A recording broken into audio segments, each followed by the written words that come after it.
Yes, yes, yes. What is up, Mixed Combat Radio family? We're back. The boys are back in town.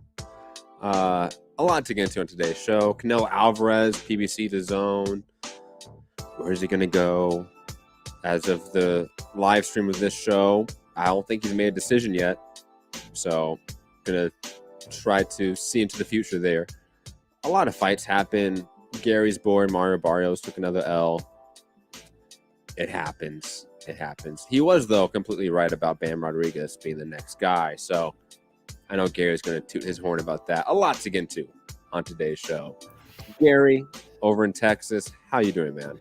I'm good. It's good to be back. Hopefully we can start doing this more than once a month. Hopefully. Fingers crossed. Fingers crossed.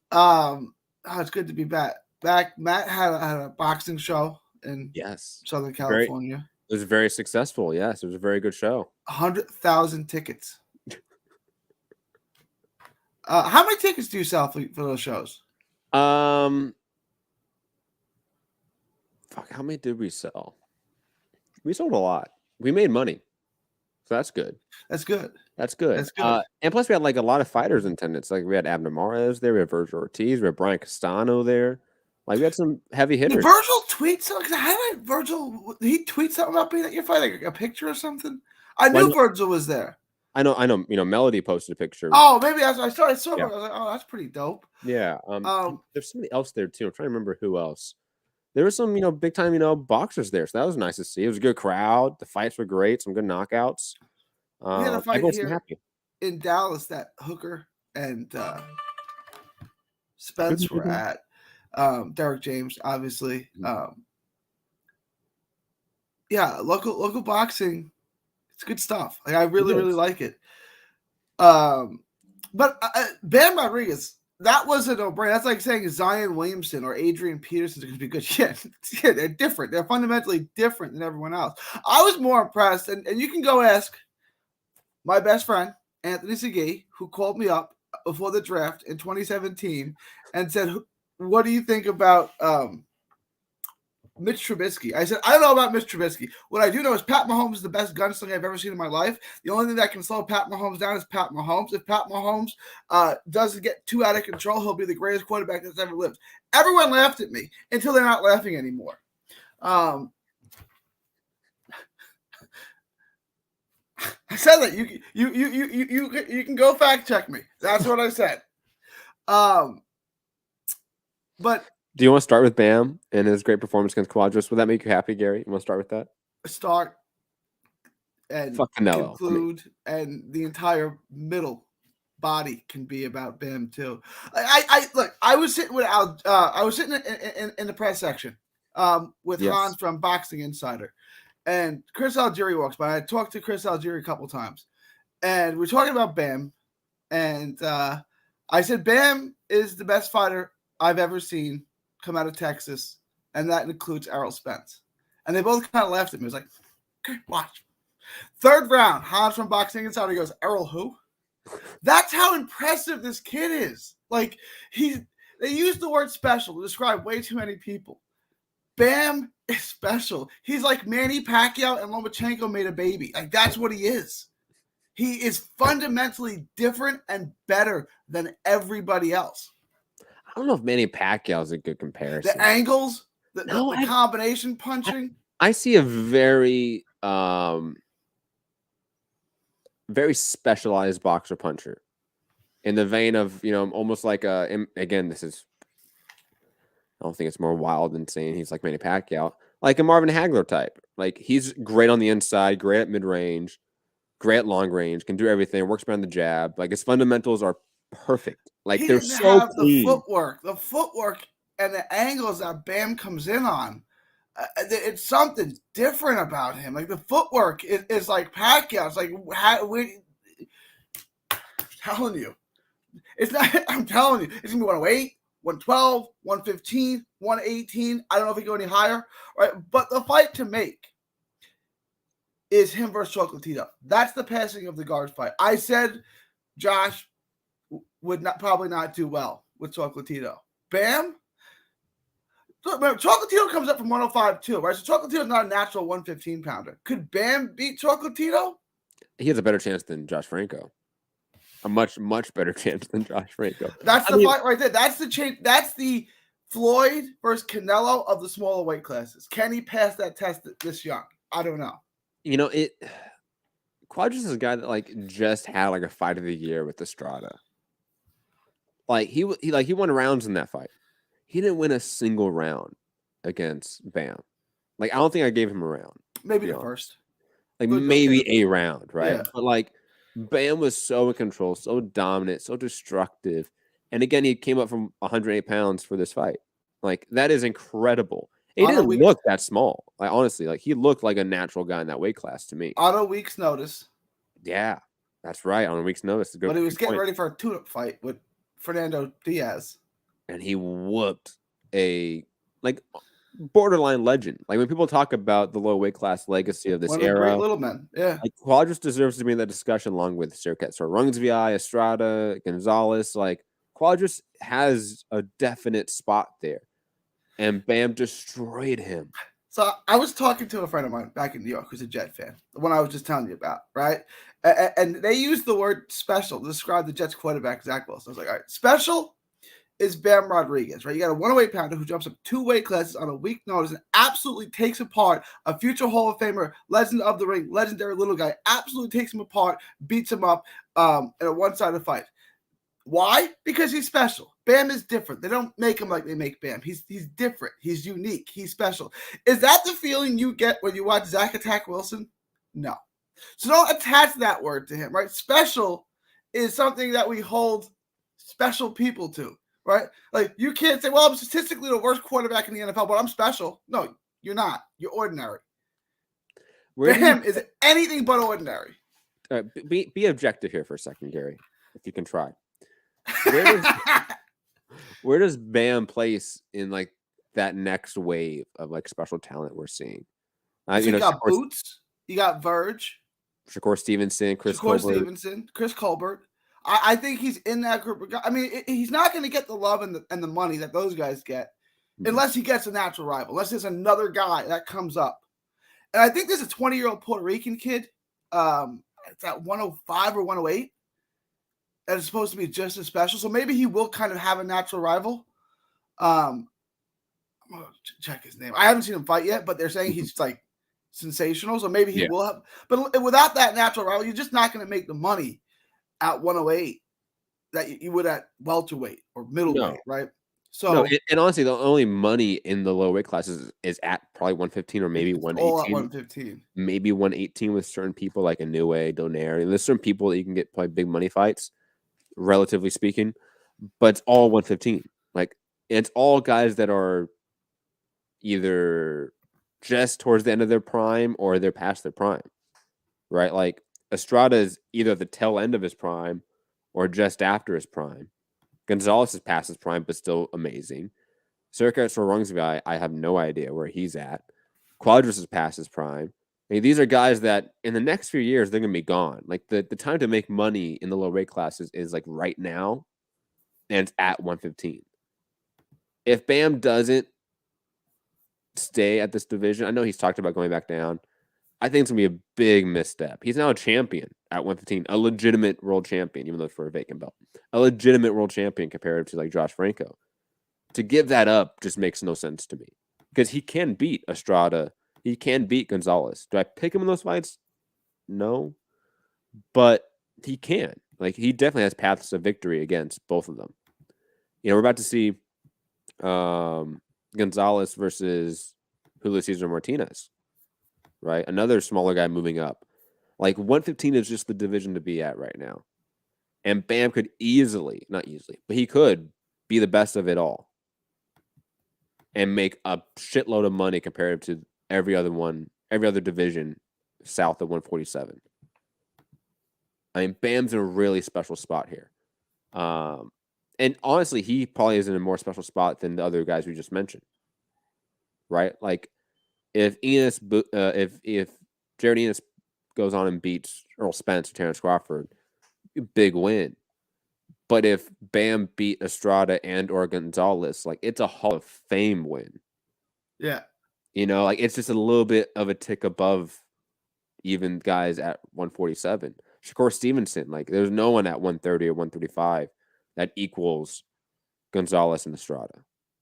Like maybe Lomachenko, but that's it. Lomachenko would be the one, yeah. And this, and he's not getting a Loma fight. Come on. Yeah, no. 130 is Colbert and Shakur Stevenson, and for political reasons, obviously, they're not going to fight anytime in the foreseeable future, which is a shame. Yeah. Right? Because I know Colbert's fight with Gutierrez got postponed, but let's say he got that belt, and then Shakur has WBO. Why not have them fight each other? Because I think those are two of the best young guys in the sport, right? Put them in now, put them in 2 years from now, put them in 5 years from now, put them in 10 years from now. Keep having them fight each other, right? Because it's going to be great every time they do it. But it's not going to happen until one of them becomes a free agent. And if there's enough money, maybe he'll sign on the other side of the street. But it's unfortunate because Chris Colbert versus Shakur Stevenson is one of the best fights that can be made in all of boxing, period. It's just not going to happen. It's just not going to happen. I tweeted that. And Chris Colbert liked it. He's like, it's not going to happen. Like, the fight for Bam next is Estrada. If I'm playing matchmaker for all boxing, Bam versus Estrada is the fight to make. You're going to get Estrada versus Josh Renko. That was mandated. That was ordered. Not necessarily, but that was ordered by the WBA. It's the WBA. Yeah, you don't have to take it. And if they want to, it would be a unification fight. So I guess they could bypass it. I guess. We'll see. It was funny because Josh was supposed to get that fight. Josh was supposed to originally fight the one out of Estrada and Chocolatito. Estrada got COVID. That whole thing fell apart. And talking to Eddie Hearn after the fight, they said, if you could make one fight, I asked him if you could make one fight, snap the finger, and make one fight for Bam, who would it be? He said Estrada. So you're going to take the big money fight from his brother and give it to him. Yep, that would happen. Yeah, well, I mean, it's business. Let's talk about Canelo's like $100+ million offers from both PBC and DAZN. PBC offering over $100 million for Benavidez and Charlo then Benavidez, I should say, and DAZN offering over $100 million for Dimitri Bivol and Triple G. Gary, what do you think of this? I mean, I think I know where Canelo's going to go. But Canelo took the DAZN offer. I don't think is that official? They're waiting on Triple G to sign his end of the contract so that it's official, right? So that Canelo could just sign it. And I don't think Triple G has signed, right? They want all the other parties to sign first. Yeah, it looks like Canelo's leaning for DAZN, obviously, but Triple G doesn't sign it. Then there's no DAZN deal, so he goes back to PBC. I don't know what the hangup is. Triple G verbally agreed to it. Is what ESPN reported verbally. That's not legally, unless you're in Texas. And especially and that ESPN article from Mike Coppinger, right? And didn't Canelo come out on Twitter and say this is bullshit? Like when it's official, I'll tell you when it's official. Yeah, it's not official. Yeah. There's official, which means we're trying to break a story, which I get. And you get bogus things like Michael Coppinger saying that Verge was training with in Canelo's camp. Verge, like, I told you I wasn't doing that. I don't know why you reported the opposite. Especially like right around that reporting, like there was pictures floating of Virgil like in Manny Robles' camp at Knockouts. But that could be sparring. That could be because he trains in Southern California. You're right. It could be, but he trains down there. I mean, so he went there for sparring. Or he was. I don't know. I mean, he's in a pretty good gym for sparring, but maybe they wanted to fight spar for somebody else. I don't know. Mike Coppinger, the great reporter of boxing. Let's be honest. But I mean, Gary, I think we both agree that Canelo is probably going to go to DAZN and fight Dimitri Bivol and Triple G if everything follows through. If all the T's are crossed and the I's are dotted. Is that what you would prefer as a fan? Look, I'm going to say each offer, Bivol, if I said rank these four guys, Bivol and Triple G might be the two best. They also might be the two worst. So it's pretty comparable, right? Like you could rank those four guys in pretty much any order. And, depending on what you think Triple G has left in the tank. You could argue, and I don't argue this, that Triple G beat Canelo twice, so why wouldn't they make it the third time, right? Both fights were really close and competitive. Why wouldn't they? I don't think I posted this thing on Facebook about like Canelo, like if I fight Bivol, then I duck Charlo. If I fight Charlo, I duck Bivol. Like there's no winning for Canelo. Everyone's gonna complain. I don't have a problem with it. The kind of, if I had my druthers, if I got to pick who he fought, I'd pick Charlo and Benavidez. That doesn't mean the Bivol and Triple G fight are worse. I just think the Triple G fight's a little bit past its expiration date. It doesn't intrigue me that much anymore. And I think Bivol has looked pedestrian in his last couple of outings. Like he hasn't. I used to really, really like Bivol. And I still think he's good. He's just not, he's got nothing for Canelo. So those fights are fine and they're competitive and they're world champions, long reigning world champions. So that it's fine. If I had my druthers, if I got to pick, I would take Charlo and Benavidez.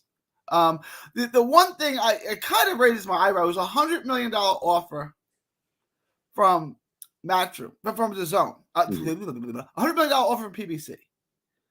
An $85 million offer from Matchroom. Nobody leaves $15 million on the table.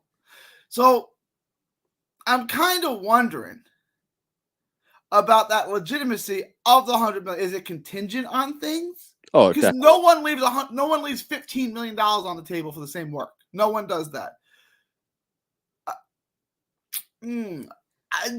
What is the legitimacy of? I'm not saying it's not. I have no evidence to suggest that it's not legitimate. I'm just saying no one turns down $15 million. That's something people should look at.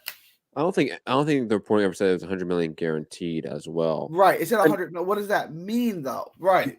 And plus, like PBC is a very like old school model in terms of how they do contracts, especially pay-per-view contracts. Like it always has your guarantee and then the upside for pay-per-view. Like that's always it. So the $100 million is including upside if you hit certain thresholds. Probably like that's usually what it is.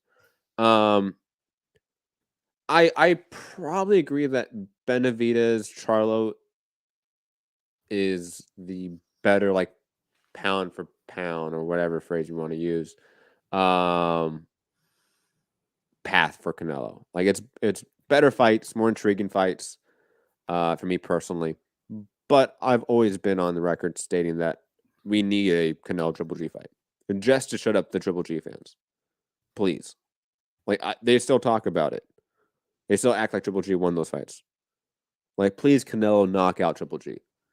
Old man Triple G cannot handle this version of Canelo. Right? Like, this version of Canelo is markedly improved from the Triple G fights. Triple G 2 years ago couldn't handle Derevyanchenko. I'm saying, Canelo beats the life out of you, right?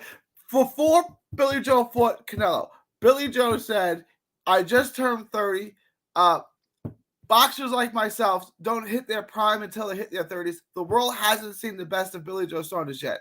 The day after the Billy Joe fight, he goes, maybe one more for the fans. I don't need to box anymore. That's what Canelo does to you. No, that's just Billy Joe. Let's be honest. Triple G hasn't been the same. That is true, but he was also older when he did fight Canelo. It's true. Danny Jacobs was never the same for sure. Yes, yeah. He doesn't just beat you; he beats the life out of you. Kovalev's never been the same. He's coming back. He's coming back as cruiserweight. Can you imagine what like Breedis would do to Kovalev? I would. A big Breedis. I think Breedis is the most underrated guy in the sport. He's one of them for sure. If you don't have Bam number one, then he's the most underrated guy. But we'll curb that for a minute. Bam's like clearly like fourth in the division now with that win. Is there anyone in the division you'd pick to beat him? I still want to see like what Gonzalez looks like against Martinez. So do I. It's gonna be a fun fight. Chocolatito is gonna win because he's too fundamentally sound as well as gifted. So he's gonna win, but it's gonna be fun, man. It's gonna be a fun fight. I low key like hate that fight too because it's two guys I absolutely love, and I have to like I'm gonna have to see one of them lose. That's never fun. I hate when that happens. I always. We're gonna say, Gary. I had Hooker for Ortiz. That was like torture. I didn't even go to that fight. Everyone was psyched for me. Like, I don't really want to watch this. And my wife's like, "Who you rooting for?" I was like, "I don't know." When the fight started, I started rooting for Hooker. I know him better. I like Hooker. Like he's a really, really cool guy. I like him a lot. But I didn't. It was obvious. What was that? It was obvious after that first round. I mean, I knew who asked me who do I think is going to win. Virgil Ortiz. Who am I going to root for here? When the fight started, I found myself rooting for Hooker. See, I think Gonzalez is going to win that fight, and I'm rooting for Gonzalez because come on, man, like he single-handedly like carried the lower weight classes on his back. If Martinez starts rallying, it's a slugfest, and Martinez drops him or something, will you find yourself rooting for Martinez? No, probably not, man. Probably not. I mean, you have to remember, like Gonzalez is also proud Sandinista, so I got to rep my boy Gonzalez. Okay, if he loses, I'll be sad. I want him to have another run in this division.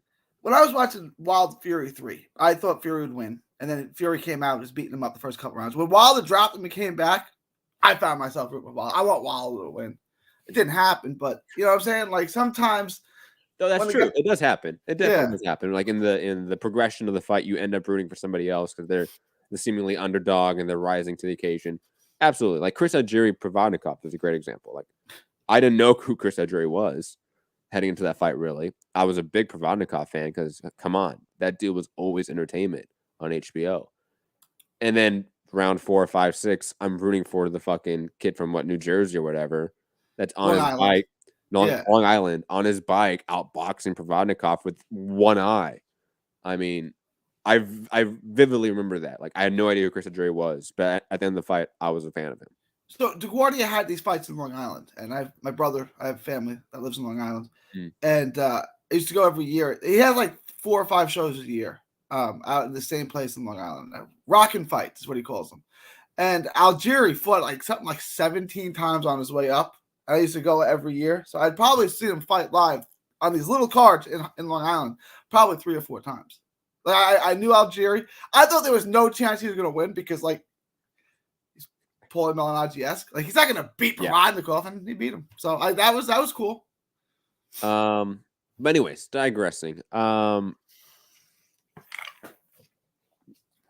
you view Dimitri Bivol as having any chance to upset or be a difficult fight for Canelo at least? Nah, not really. I mean, I think he'll make more of a fight of it.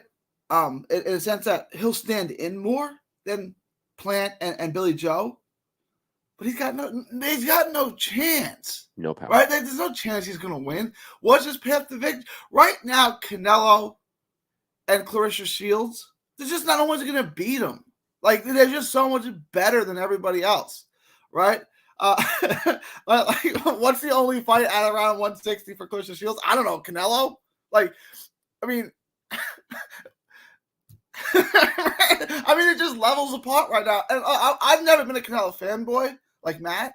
I like Canelo. Whoa. I don't really root for him or against him. I don't have a particular feeling on Canelo, but he's better. He's the best. It's his era right now, and there's no one whoever is second, Bud Crawford, whatever, is kind of distant. Right, this is kind of Canelo's era. I don't. Look, I guess anyone could be had. I don't think Bivol goes the distance. I think he gets stopped. And I don't think it's that close. Well, I don't think it's a bad fight. Bivol is a long-reigning champion, right? Mm-hmm. So it's a fine fight. I just don't see how he's really even competitive in the fight. Yeah, I feel like the only person in the 2 pairs that I really see having any chance to give Canelo a tough fight is David Benavidez. His size, strength, style as well. He's a very unorthodox, very tricky to hit on the inside, and he's a great combination puncher on the inside as well. He could keep him on the outside and fight him on the inside. So, but he's not going to win. No, but he has a better chance. Yeah, he's the one guy. And it's not because he's probably the second best guy in those divisions either. Like I can see him losing to any of the people that we just mentioned. I think Charlo will beat him. Like I think Benavidez would give Canelo a heck of a fight, and I think Charlo will basically get destroyed by Canelo. But I think Charlo beats Benavidez. Yeah, I think Charlo gets wrecked. I used to pick Charlo 3-4 years ago, and they were at 160. I thought Charlo was going to be the guy to beat him. Nah. Dude, when Brandon the Cannon Adams was on the inside rolling under Charlo's shots and landing, I'm like, oh, no. No, it's done. Canelo is not the guy for you, man. You're not going to beat him. Anyway, speaking of big fights, though, as well. He had 2 bad fights in a row. It was Korobov, and then they were both. He's done better since, but those were 2. He probably got lucky. I mean, it wasn't a robbery or anything, but he might have lost that Korobov fight. Yeah. Like, he may have, because he lost so many early rounds. So if you gave those all to Korobov, which is reasonable, they're not enough round for Charlo to win that fight. He might have gotten away with one. And no, it's not a robbery. It's not like an egregious decision like what happened to my boy Lee McGregor. But, like, he may have lost that fight. And that's Matt Korobov. And then he fought Ken Adams. And kept missing. There's another fight there. Kept missing. This is a contender. There's another fight there that was bad, too. I'm trying to remember. He fought Hogan after that, which was, he blew him out as Hogan. Then he fought Derevchenko, which he did really good. And then who did he fight recently? He looked bad again. I can't remember. I don't have box rec up. Relying on you, Gary. I gotcha. You got this. Oh, it was it was Hogan and Derevchenko, which were fine. He blew out Hogan, which is Hogan. Then he looked good against Derevchenko. And that was Montiel. Macias Montiel, the one that he looked so bad too. That dude looked like he was the one. I thought he was underrated. He blew out Kirkland, and he had a draw with Hugo Centeno in a fight that most people thought he won. So I thought he was a little bit underrated, but yeah, that was Charlo did not look good. And that was in Texas, and they gave him a huge decision, like 119, 109, 118, 110 decision. Well, I thought Charlo won. They won that. No, it was also like as the fight wore on, it got worse. Because Montiel didn't look like near that level of competition, and Charlo just could not get him out of there. Yeah, and it looked like Charlo's power was very suspect because he was landing big shots, and Montiel was just flailing around. Like, it was such a bad fight, bad showing. Moving on though, another big fight: Tyson Fury, Dylan White. Last time I checked, it was the purse bid for the fight was ginormous. Right, Gary? Well, didn't Dylan White supposed to get like $8 million from the purse bid? Yeah. But they agreed to terms on the fight. Both guys have now signed the contract, and it's set. And it's a fine fight, right? What's the date? April 30th? Is that what it is? Yeah, I think so. What sucks is that Fury only fights once a year, so you can kiss goodbye a Usyk fight until 2023. Like, I'm fine with it. Whoa, he fought Safari, the 2 German guys, and come on, and that one Finnish dude or whatever, Swedish dude or whatever, in the same calendar year. Come on, Gary, come on. So it's 2015. He beat Klitschko in 2015. Yes. So that's 7 years ago. How many top 50 heavyweights has he fought since? Gary, who's counting? Okay. I'm the Fury fan, but can we be realistic? He fights once a year unless he fights 2 absolute tomato cans. Hey, and this is a top 10. This is a top 10 heavyweight right here. Dylan White. Yeah, that's why he's only going to fight once this year. I agree. He's only going to fight once this year, and he may never fight again because it's Tyson Fury. If we never get Usyk beating him, I'm gonna be so upset, Gary. I'm gonna be livid. I'm now like a Usyk heavyweight fan like you. Like, he's gonna beat everyone. Gary's like, yeah, I'm right. Anyways. Pat Mahomes out of Texas Tech, Bam Rodriguez, and Usyk.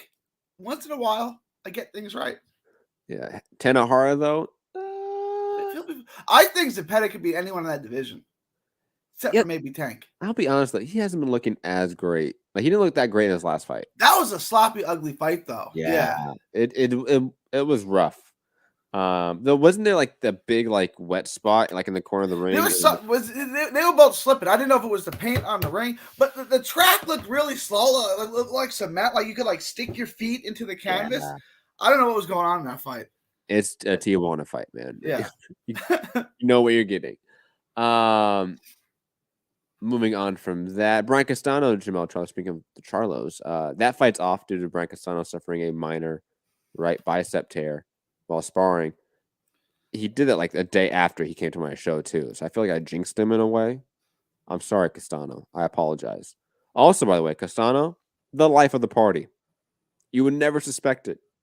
But that dude's a lot of fun. I could see that. Buying people drinks. He was a great time. Didn't speak a lick of English. Didn't matter, though. Great guy. How's the Spanish? Does it sound like Italian? No. Okay. I wouldn't say it depends where in Argentina he lives. Like, if he lives like Santa Fe, but if he lives like there are areas like where Ginobili's from in Argentina where it's like full Italian communities, and the Spanish sounds like Italian. That's absolutely true. Yes. No, I wouldn't say it sounded too Italian. Not at all. Jared Enos versus Castillo Clayton announced for an That's the name. That's the fight I wanted for Verge, like Castillo Clayton. Yeah, I mean Verge. Boots is gonna destroy him, but it's a good name. Clayton's fine. It's probably a 15-ish guy. He's not a bad fighter at all. Boots is gonna destroy him. Clayton is a really underrated fighter. Like he's probably gonna hang around the top 15 for a little bit, but Boots is just a different level. Like he's gonna be a guy that beats Spence and or Crawford. Like not Verge. No, he's gonna beat Virgil too. I mean, come on. Mean Machine almost beat him. And by almost beat him, you mean got knocked down 5 times and stopped? Yes. Yeah. Okay. Thank you, Gary. He did rock him in the first round, for whatever that counts. Yeah, that counts, man. He rocked Crawford in the second, third round. He rocked Crawford early too. I don't know. Exactly. So, like, obviously, it's like if fights for 4 rounds, Zab Judah would be the best fighter ever. He's beating Floyd Mayweather after 4 rounds. I don't really know what that means, but that's absolutely true as well. Zab Judah, the best 4-round fighter of all time ever. Yeah. What else do we have here? Ryan Garcia is now training Joe Goosen. He's left Eddie Reneso, and he's also going to fight Emmanuel Tagu on DAZN in San Antonio. Oh, is it San Antonio? So riddle me this, Golden Boy. You got Virgil Ortiz fighting in Southern California, and Ryan Garcia fighting in Texas. Yeah. Yes. All right, just to confirm. Yes. Who's that makes sense, Gary. That makes sense. Why not just switch the dates at this point? It's only a month apart. Just switch them. Have you not seen Oscar on social media lately? He has a new girlfriend who's like a model. I see this is gonna end well. Dude, oh my God. Dude. Oscar is back, baby. Our boy Oscar is back in the mix. He quit boxing though. He said he's hanging him up for good this time. Oh, did you see this picture? Some girl tweeted, like some little blonde girl, I don't know, but maybe 25 years old, right? It said, I got a picture. She tweeted it said, I got a picture with Ben Roethlisberger. And I was like, run. Like, if you're a girl, I get it, Oscar. I get it. Is that someone you really want to get involved in? I think that's going to be a good relationship. Dude, if you want a lot of coke, yeah, it's a great. I was a big fan of Oscar. I grew up a De La Hoya fan. You can see he's on the wall. That was cool. That was cool. He's a cool guy. Oh, he's a party man. He's a great guy to be around. He's a cool guy to talk to. Dude, there's one picture I saw, like a screen cap, right, of the TJ fight, and Oscar's face is beat red, man. Like it's beat red. It's like, dude, just lay it off a little bit, man. Wait till after the show. So this is funny. It's not funny. Tyler Skaggs was a pitcher for the Angels who died in a hotel here when they were playing the Rangers, right?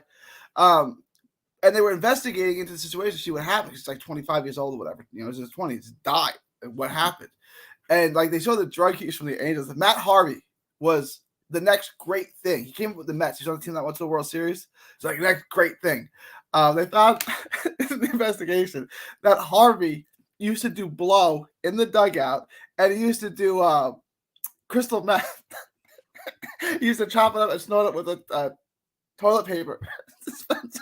And like they showed games where he pitched with a meth, he just come out and he's got a nosebleed. It's like, yeah, because that's normal.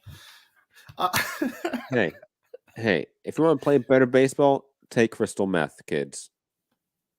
Crystal meth is a great drug if you want to walk to Ohio on a Tuesday. As one wants to do on Tuesday. I don't know why you're hating on this. Who said I was hating? I said if you want to stay up for 3 days, I don't know, like 2 weeks, depending. Crystal meth was invented, kind of created by truck drivers so they could stay up and drive, right? I mean, does that sound like a party drug to you? I don't know. Well, no, methamphetamine, obviously. Like, well, crystal meth, like kind of the bootleg version that you make in your basement, right? Like that was kind of made by truckers to stay up and drive. And like methamphetamines go back like a long way. Sure, yeah. And you have like cases of like the Nazi army and like Hitler being on methamphetamines like a motherfucker. Crack was made by the U.S. government and Ronald Reagan, though. I'll make that clear. Crack was made by the government, right? Yeah, crack absolutely. Yeah. There's a book. I want to say it's by the guy's name is like something Pollock, I want to say.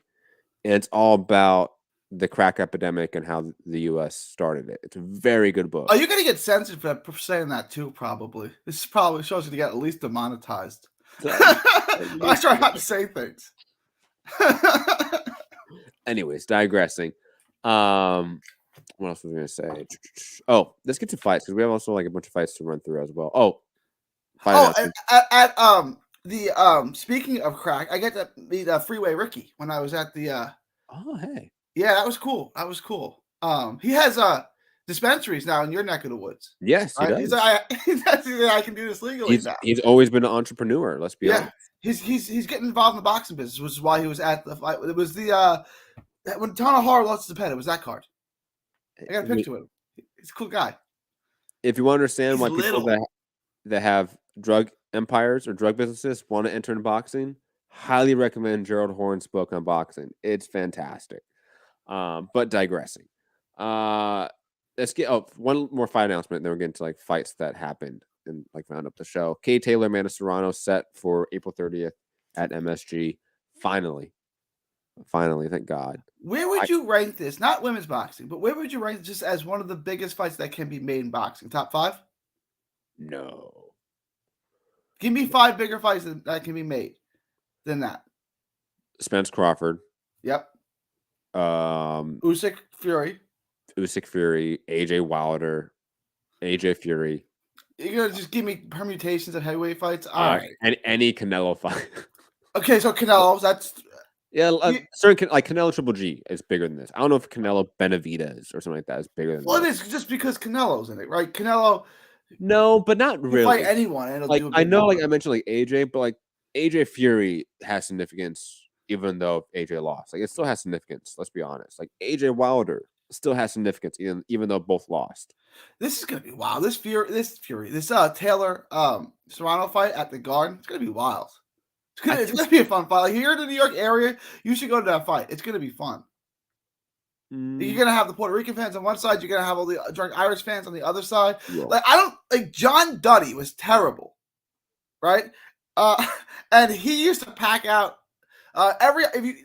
They used to always put Duddy on Pacquiao cards, right? You know what that was? Because every Irish bar in New York would buy the fight. They said that he was responsible for hundreds of thousands of Pacquiao pay-per-view sales. John Duddy, all right? So now that they actually have a good fighter in Katie Taylor, I think Katie Taylor's totally overrated, but she's good, right? Like she's good.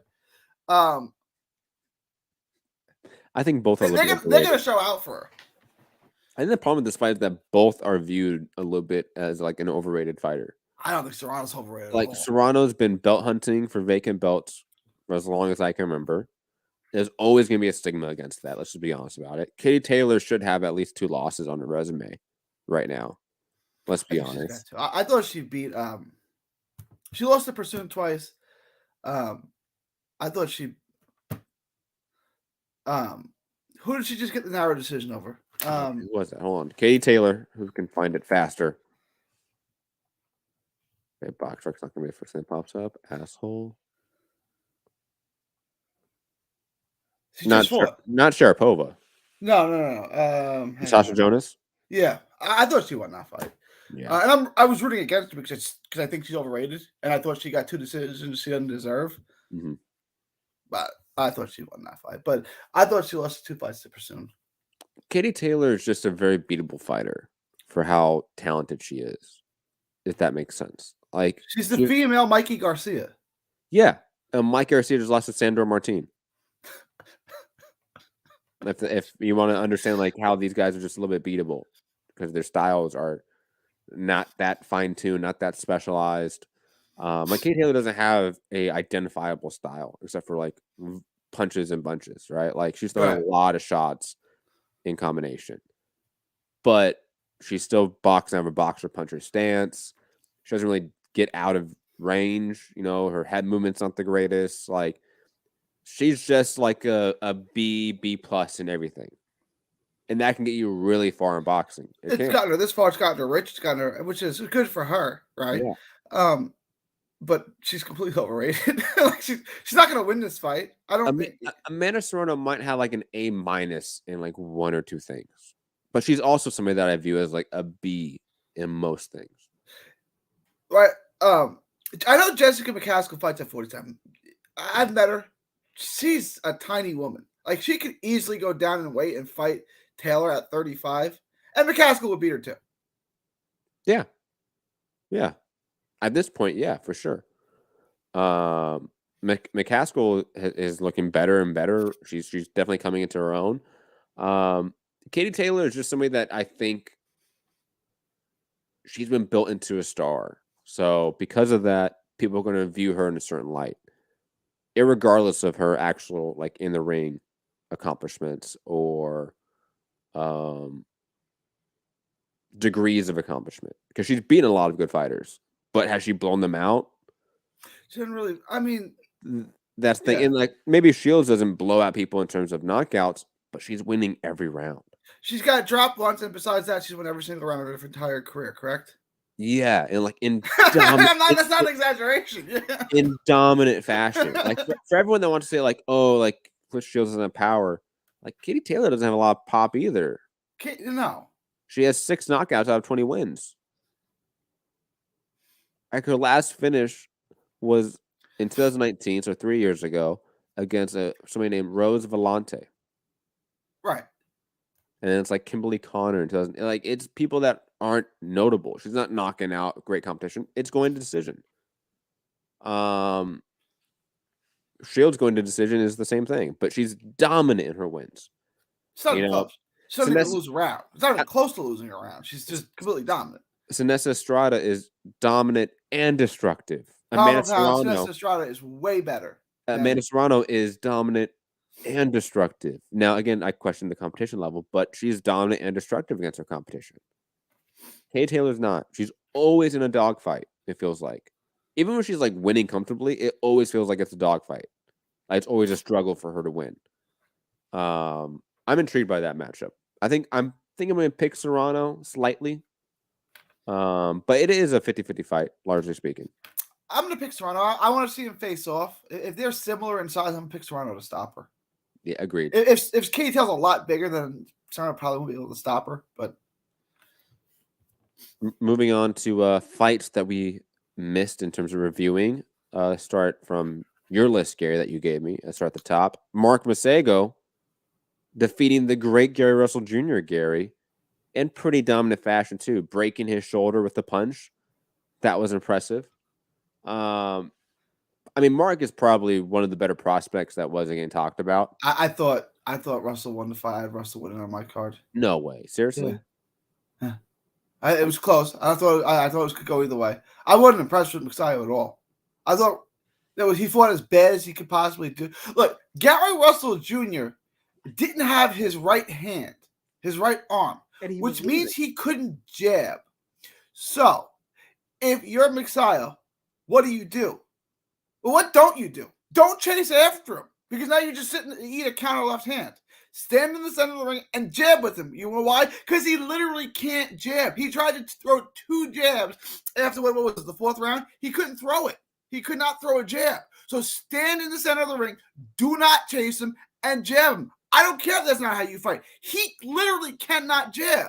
So all he can do at that point is try to load up on a right hand, and then you're just waiting on that, right? He can't hit you if you don't chase him around. And what did Mixayo do outside of like 1 round? He chased him around. Like, that's the worst game. Freddie Roach, I think, is completely shot as a trainer. I think he's done. Like, he also trained that other kid who fought on the Top Rank card. Gary, I can't believe you're so wrong right now. I can't believe it. Mark beat up Gary Russell Jr. I didn't see that at all. Now, I do agree with you on the chasing aspect. Like, Mark was definitely not cutting off the ring. He was not doing the right things to get Gary Russell out of there, especially since he was one-armed. But the occasional counter that Gary Russell landed was nothing compared to the still onslaught of violence that Mark was unleashing on the one-armed Gary Russell. I maybe it was like an 8-4 scorecard for me, something like that. Like, it was. Well, he lost the early rounds, I thought. And then he blew out his shoulder.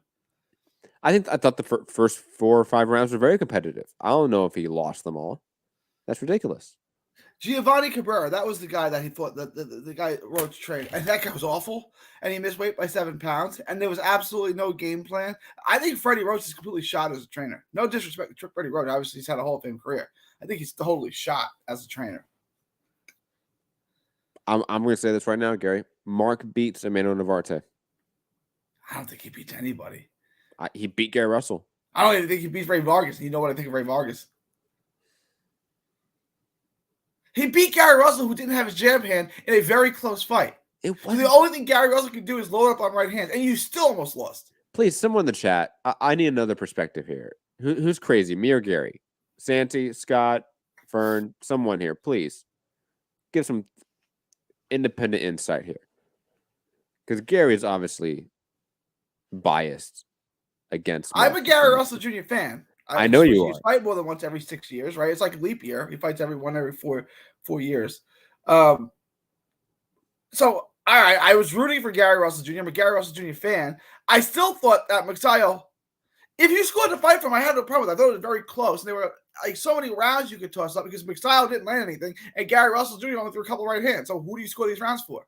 I just like if they rematch now where Russell has his right arm, it's 120 to 108.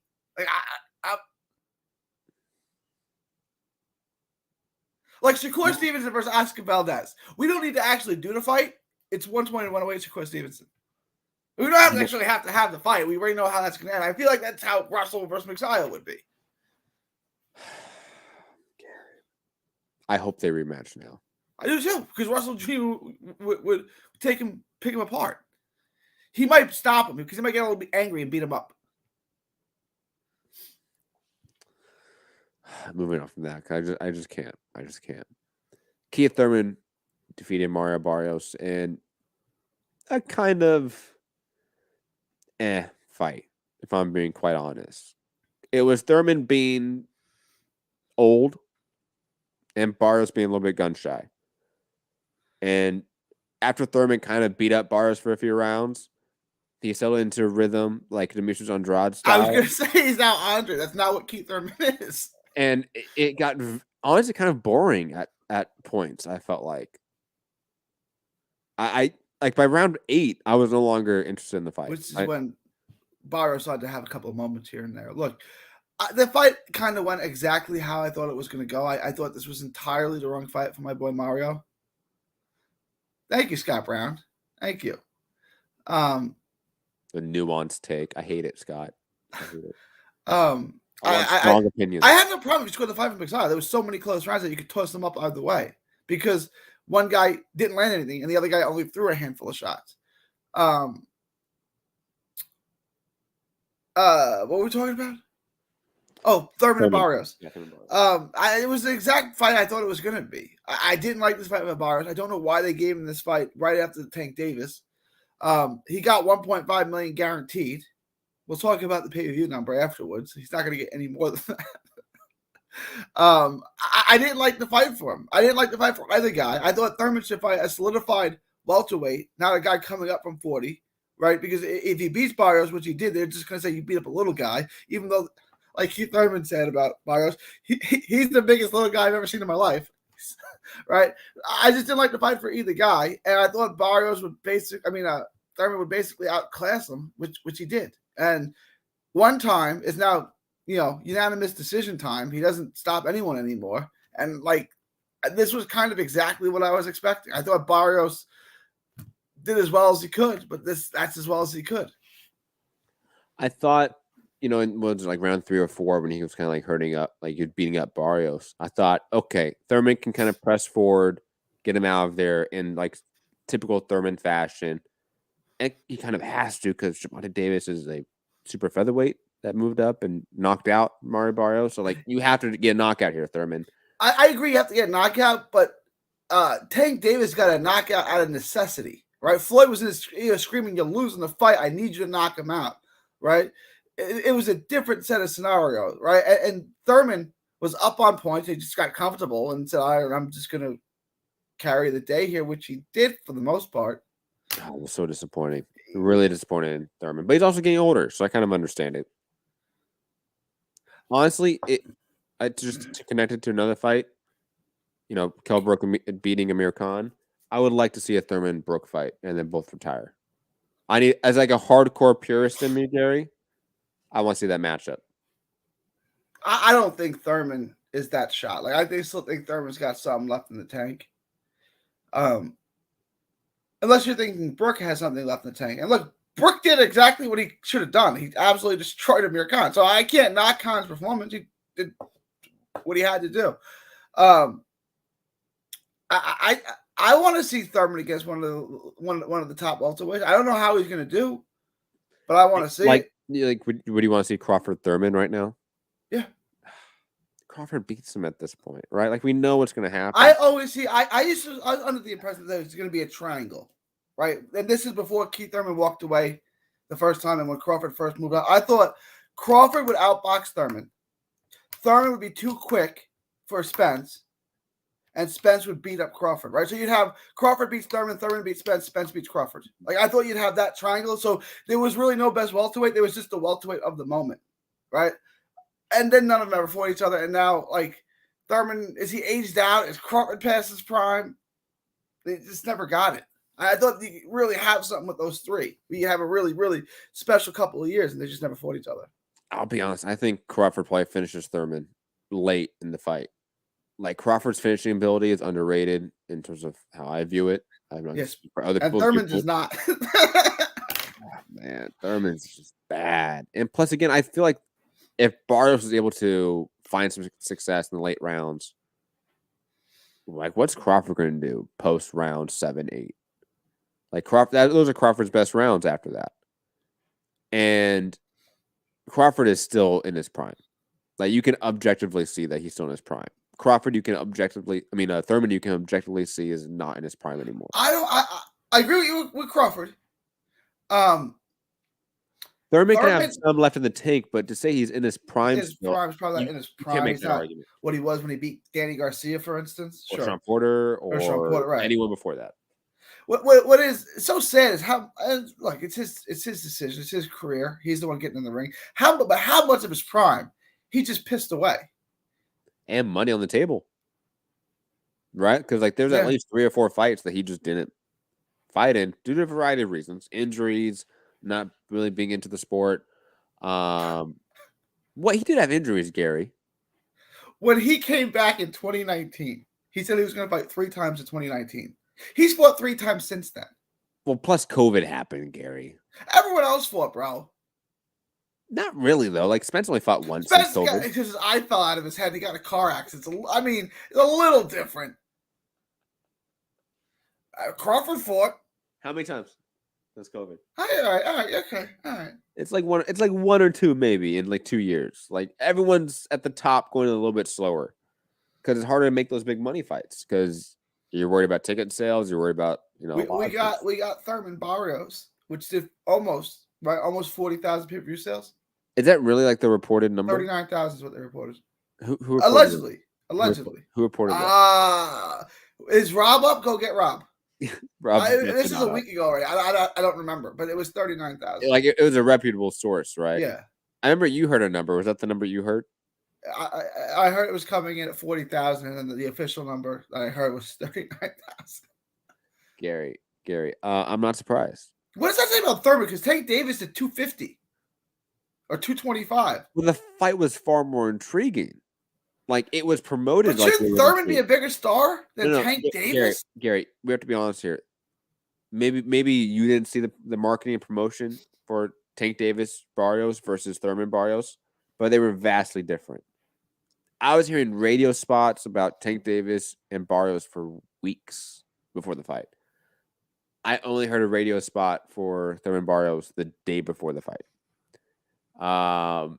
The nature of the conversation in the casual fan base for Tank Davis Barrios was one of intrigue. Yeah, I was intrigued by that fight. The nature of the conversation for the casual fan for Thurman-Barrios was non-existent because they didn't watch it. Which is weird because the preliminary card on Fox did over 1 million viewers. It did a really good number, but then nobody. But you can hit 1 million on Fox if you just by having live events. Like that's like live events on actual TV still pulls decent viewership. But they thought it was going to do better because the other pay-per-views on Fox where they did this didn't hit 1 million. This one a little over 1 million, so they thought the pay-per-view was going to do really good. It did not. No. I'm not surprised. What else on the fight list? Anything else you want to mention on that fight? Omar Juarez fought on the card. Yeah, he fought. Was it Ryan Carl? He fought the Cowboy. Yeah, that was a good fight too. Yeah, it was a good fight. I didn't see it live because I was at the BAM fight, but I thought it was a good fight in that sense, and I know both those guys. Obviously, I know Omar a lot better. I don't say I was disappointed with Omar. I thought he could take Carl apart a lot easier than he did. That was a tough fight, especially in the second half. You could argue that Carl won the second half of the fight. Yeah, and absolutely. I thought Omar's speed should just be too much for him. I think Omar has a cardio issue. I don't know how that can be addressed in training camp. I don't know what his training camp persists. He got hit with a body shot in the 6th round, and he never really fully. He fought hard, but he never 100% recovered from the body shot he got hit with. That happens. It does. Moving on, Claressa Shields, who we talked about earlier, picked up a win against Kozin. It was dominant. Claressa Shields, yeah.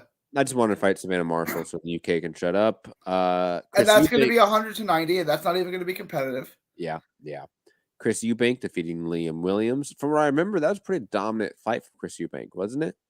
Yeah, he knocked him down a couple times. Yeah, it was pretty shocking because Liam Williams is kind of a decent fighter. Yeah, he plays spoilers sometimes. It's not bad. Yeah. This is a fight I did miss. I will admit that. I totally missed this fight and need to go back and watch it. John Ryder defeating Daniel Jacobs. I remember the narrative being that it was a very controversial decision. It's interesting, right? Because Ryder got robbed with Callum Smith. Robbed. A lot of people thought he won. Jacobs got away with one against Rosado. Jacobs beat Ryder. I guess the universe corrected itself. Ryder got away with one. It was good. Ryder rallied. But Ryder lost the first 6 rounds. No question about it. He didn't get a knockdown. There was no point deductions. There was nothing you could even argue. No one even gave a 10-8 round. So if you lose the first 6 rounds, clearly, you can't win the fight, says math. You could argue. I didn't have it this way, but you could argue Ryder won the back 6. You could argue that. I gave 2 of the rounds to Jacobs. There were about 3 or 4 close rounds there. You could argue that Ryder won all of them. Even if you do that, there's still no way you can get Ryder. There's no way you can give Ryder the decision. He just didn't win enough rounds. But I do go into the scorecard. They were going to give it to Ryder. And that's why they asked Gabe, do you see anything in Ryder? He's like, yeah, I really want that fight, but I wasn't going to take it here for that reason. It was a good fight. kudos to Ryder for rallying back when it looked like he was being outclassed and making fun of it. But there's no way that when you lose every round for the first 6 rounds that you can win a fight if you don't get a knockdown. It's mathematically impossible. I agree. I will say this though, Gary. In the first 6 rounds, were there any rounds that were close? I don't think so. I thought Jacobs, he wasn't beating him up, but he clearly outboxed him every single round. Not even one I think you could even argue you could give to Ryder. Like, you can't even point to one and say maybe Ryder won that round. I thought he was getting outclassed. I'll have to go back and watch it then. Munguia defeated Demetrius Ballard last weekend as well in Tijuana. No real remarks. There wasn't a notable opponent. Let's be honest. Munguia is perhaps the most improved fighter in the sport. He is. I mean, I will say this though. I am still worried about his weight cutting because every weigh-in he looks awful. And he's not trained by Terrible anymore, right? Morales doesn't train him anymore. No. Because no, Morales was known for that. That's probably before your time. Morales used to come in like they used to have to carry his corpse in and stuff. Like Morales would come in like he was dead. No, Morales is still in the team. I don't know if he's the head coach, but he's still part of the team. Morales just had a kid that died too. Maybe that's why he wasn't there. Tragically, Morales he had a kid who was like in his 20s who passed away. Yeah. Oh wow, that's sad. Condolences to the Morales family. No, because around that time for our fight in LA, Morales was almost going to come, but Munguia was in camp. Okay, so that's why he didn't come. Yeah, and he's also fighting Big Meech. So he's like, I'm going to sit this camp out, champ. I don't need to be there. You got this. Gary, any other topics we need to hit before we head out of here? You want to talk about Sergey Kovalev? I mean, Kovalev's come back to cruiserweight. I mean, he hasn't beat anyone in the top 10.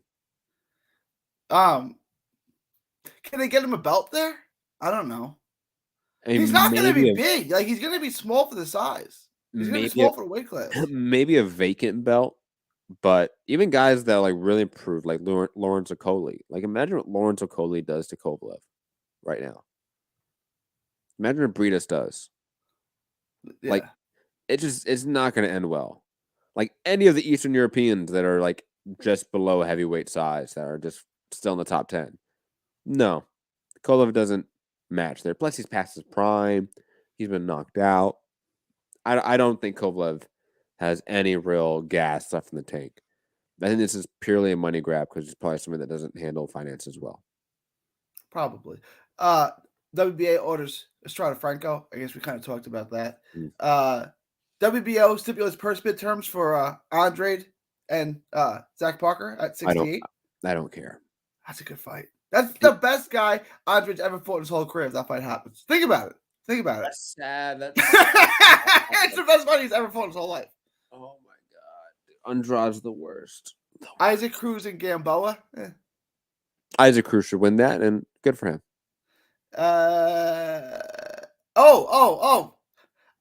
Usyk offers to train Anthony Joshua.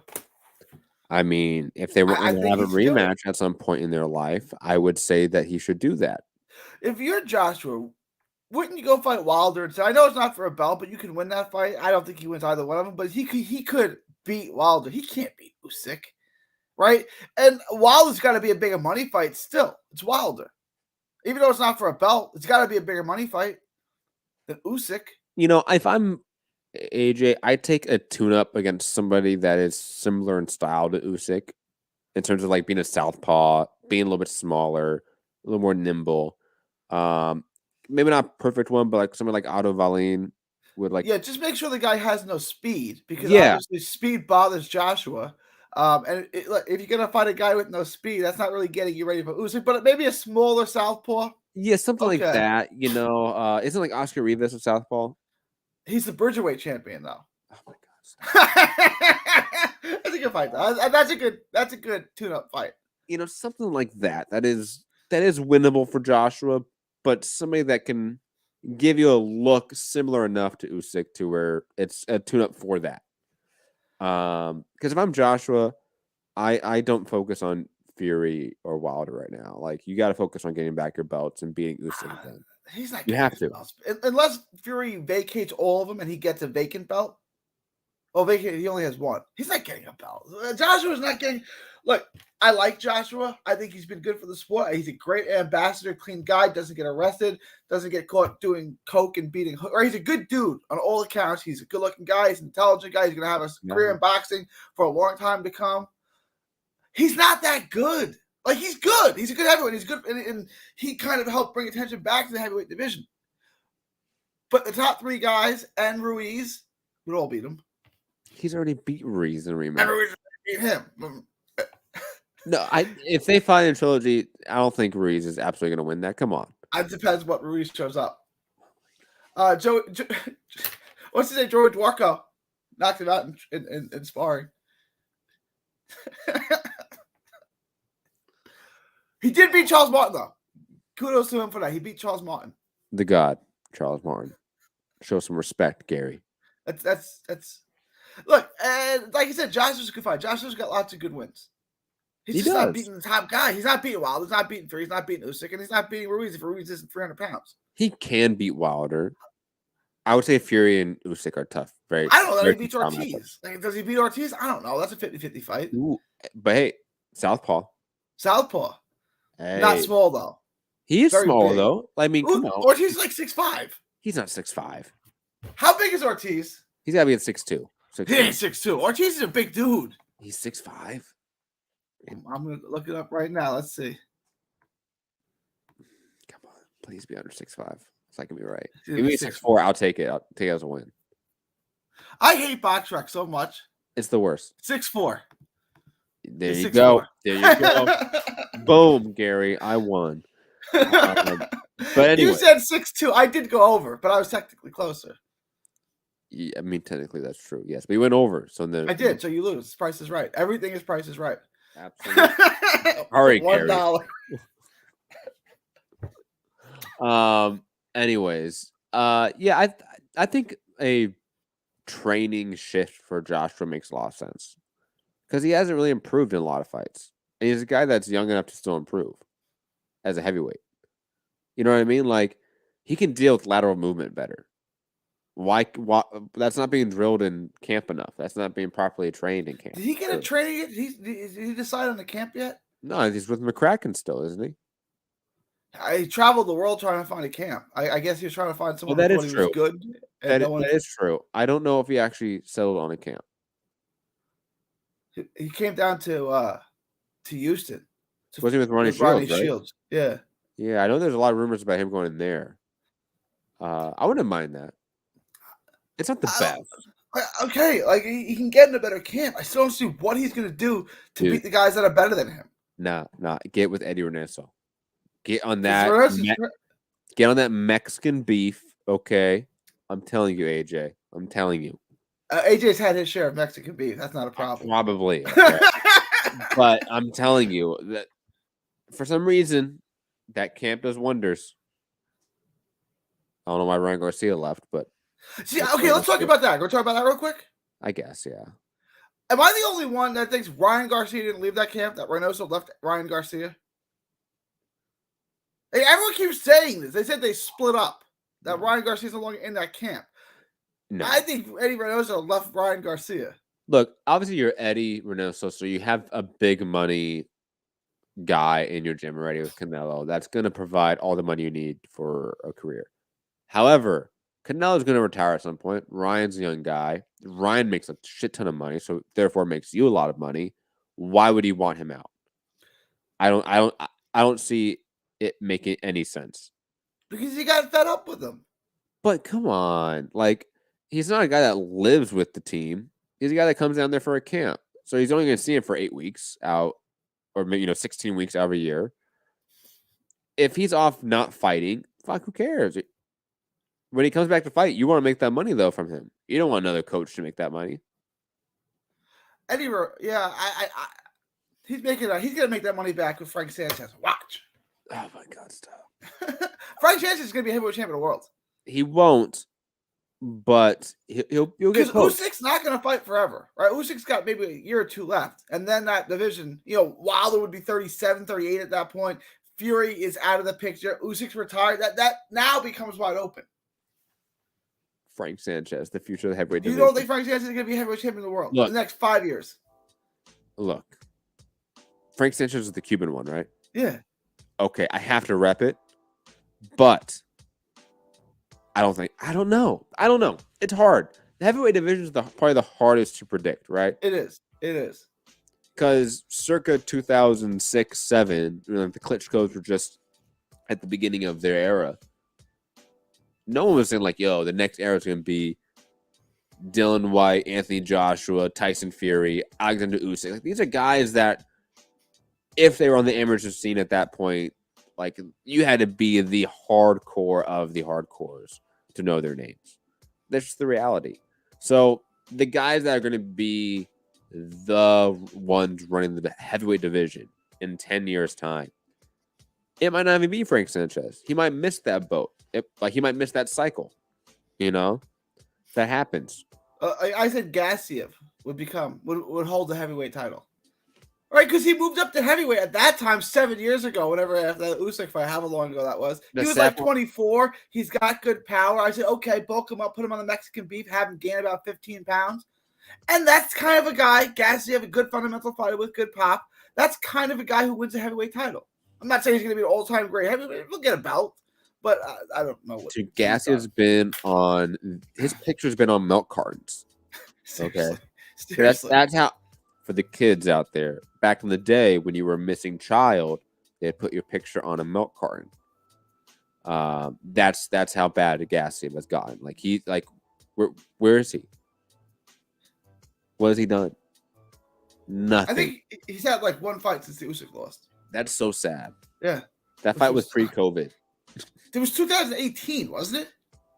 Or like 17 or something like that. It was a long time ago, man. It's an unhealthy amount of time ago. Let's be honest. So he's not active anymore, right? Like, you just can't say Gassiev is active. If you fight, it's like, let's see. Okay, he fought Usyk in 2018, and he's fought twice. He fought Nuri Safari, which is Sefer Safari's evil twin, as they are. And then he fought in 2021. He fought Michael Walisk. I mean, legends. Both fights in Russia. Shout out to Gassiev. Shame. I mean, yeah. Anyways, Gary, let the people know where to find you over on Texas Boxing Scene. You can find me all from social media. Texas 3D Boxing, 3D Boxing Blog. You can find my YouTube channel where all proceeds go to autism research and recovery on Texas Boxing Scene. And there's the interview with Bam Rodriguez and a bunch of other good stuff. There's pre and post fight interviews with my boy Bam. It's funny because when pre-fight, Bam's like, "Yeah, I'm gonna win the belt and vacate it." Then he won the belt. He's like, I kind of want to keep it. I kind of want to keep it. Good for him. Keep that belt. Yeah, the money's at 115. It's not his natural size, right? Like, but that's where the money is. And I think he can be Eddie. So, funny story, right? Devin Haney. I asked Eddie Hearns, when you made the fight, were you confident that Bam could win? He's like, yeah, I knew Bam would win. He said, I hadn't seen him enough, but Devin Haney knows him from the amateurs and told me how special he was. It's like, so you just signed this guy, jumped up 2 weight classes, put him in with a potential Hall of Famer, future Hall of Famer, because Devin Haney said so. He said he called Mr. Honda from Tekken Promotions, whatever, and told him about the fight, and Mr. Honda was like, he's like, okay, then go call Robert Garcia and tell him, because he's already accepted the fight. He's like, I guess we're making the fight at this point. And the rest is history. Bam's off to the races, and no one will ever catch him. I mean, that is true. I mean, we might end up talking about like that being like this jumping point of a Hall of Fame career. Absolutely. Definitely check out Gary's channel on Texas Boxing Scene, because we're not like we don't do shows. Gary's still out like posting like a ton of content, out a ton of shows, ton of gyms. Check it out on YouTube, Texas Boxing Scene. Absolutely have to do that. All Texas, and remember, another week, March 2nd, Texas Independence Day. So Reminder that Texas is not an independent sovereign nation. Shout out to the U.S. federal government. So I wish Rob was here, right? Because if you ask Scots, do they consider themselves Brits or Scots? What would they say? They're the Scots. They're Scots. I'm a Texan. And it's time for Texans to view themselves the same way. We're Texans. We're Texans. Am I an American? I'm a Texan. I'm Texan. Sicilians too. Sicilians want independence too. Sicilians. Reminder that the Texas Republic was formed because Mexico wanted to abolish slavery. Shout out to the Texas Republic. Texas was its own country from 1836 to 1845. That is true. That is true. The Republic of Texas, the greatest country that ever was. It was not a great country. And there was never, it was never a permanent deal. So as far as I could see it, you just walked into a deal. The deal's up. I'm going to leave now. Like, I don't understand why we're still a part of this. I don't get. Like, can anyone give me a good reason? Well, I would say like neither option's really that great. Like Governor Abbott being the new president of the Republic of Texas. He's getting primaried March 1st. He's gonna be out. You think so? Yeah. Let's see. He's gonna be out. You know me, I'm no fan of Joe Biden. It's kind of like, a turd in a shit sandwich. It's like, I don't know. I don't know which one to choose there. If I had to choose one, it's like both kind of suck. Both suck heavily. Just like I wouldn't want like California to be its own country because like I don't get Gavin Newsom's gonna be the president. That sounds horrific. Would the governor then become I don't know, right? Like, who knows? Because there would be a lot more responsibility, right? Like, to be the president is a lot more responsibility than being the governor, right? Like, everyone, at least in the South, kind of likes their governor. Does everyone in the South like their president? No. I mean, close, right? I don't know. I don't know that if he ran for president of Texas, he would win. I don't know. And it's still also assuming that you're going to have this two-party system. So why would you just have it?